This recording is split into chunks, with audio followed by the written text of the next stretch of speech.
Speaker, I ask unanimous consent that all members have 5 legislative days to revise and extend their remarks on this motion to instruct. Without objection.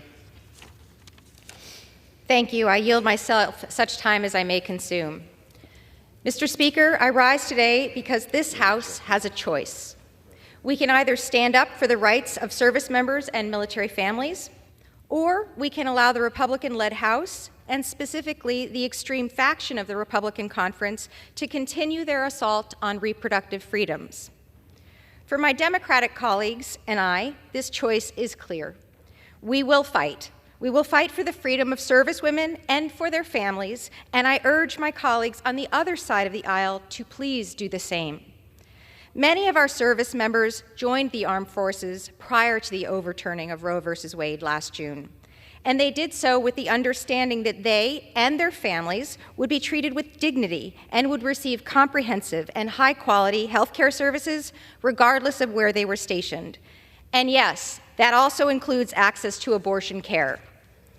Since Roe was overturned, service members and their families have had access to travel and to leave if they need to, and if they need to seek reproductive health care.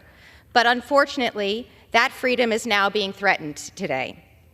Mr. Speaker, today, for the very first time since 1973, 14 states have passed outright abortion bans, and 7 more have passed partial bans, and 6 more have tried but have been stopped by the courts. Nearly 120,000 service members are currently stationed in Texas. 120,000 service members are currently stationed in Texas. This is a state that has implemented a draconian anti-choice law and now has among the worst maternal health outcomes for women in the entire nation. And our service women deserve better. This issue has been politicized and it has been distorted. Outright lies have been spread by elected officials and by anti-abortion activists alike. So I would like to set the record straight. Here are the facts.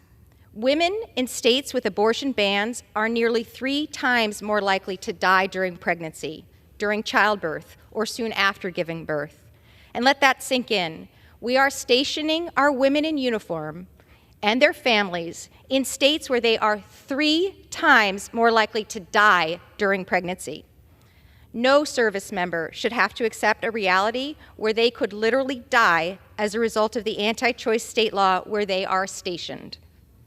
So these are the conditions that our service women and their military families have to consider when they decide to serve. Nearly half of service members no longer have access to abortion care, and that's not counting even the members of their families as well. Our service members signed up to serve our country with the understanding that one day they may have to make the ultimate sacrifice, the sacrifice of their life. And let me remind this chamber and those who are watching that we have an all-volunteer force. Again, I will repeat, we have an all-volunteer force.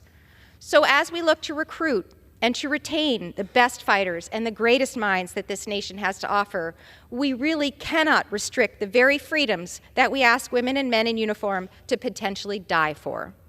So it's important to also, as we talk, go beyond the facts and beyond the figures and to share the personal and human impact of these anti-abortion laws and the choices that we are facing this week here in this body. In Texas, the second largest state for active duty members in our country, Amanda Zerwoski was 18 weeks pregnant when her water broke, putting her at a high risk for developing a life-threatening infection. Doctors told Amanda that her life was in danger and that the fetus was going to die. But doctors could not provide the medical care that she needed because their hands were tied by Texas law. Amanda eventually did develop sepsis and did eventually nearly die. And heartbreakingly, her availability to be and get pregnant in the future might be damaged as well. Amanda survived, and she survived to share this story about her harrowing experience to hopefully prevent others from having this experience as well. So this story and the data that we have talked about today is why I'm working with my colleagues, led by my dear friend and fellow veteran, Congresswoman Mikey Sherrill, to try to codify this basic travel policy. But this body decided that women cannot be trusted to make their own reproductive health care choices.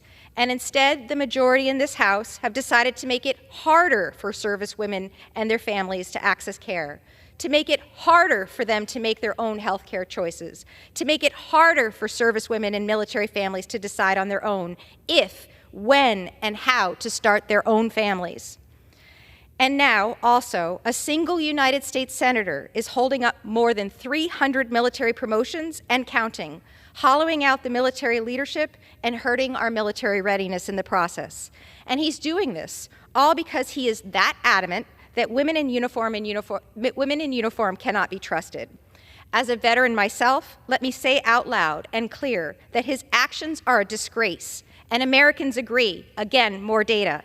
70% of our constituents believe that women should have access to abortion care. And, Mr. Speaker, the grave concerns I've outlined don't even begin to scratch the surface of all the harmful amendments that are also tacked onto this bill. Quite frankly, it's an embarrassment to this institution that our governance is just so fractured, so unable to agree on something so simple as letting a woman in uniform make the best care decisions for her family, her career, and for herself. So sadly, this is indicative of where we are today. I grew up in a military family, and I served myself. My parents didn't always agree on politics, but they shared a common love for the promises that this nation offered. My father, a refugee and Holocaust survivor, who then became a career naval aviator. I have colleagues on the other side of this aisle with whom I work with and respect, which is why I'm deeply saddened to see a bipartisan bill that endured for 60 years fall victim to this kind of partisan politics, because the bipartisan bill that we passed originally out of committee by 58-1 is literally no longer recognizable. So today, Mr. Speaker, is about choice in more ways than one. We can either let this far-right minority continue to hold our national security hostage to their radical agenda, or we can refuse to allow them to play politics with our national security and with the health and well-being of our service members. With that, I reserve the balance of my time. Lady from Pennsylvania.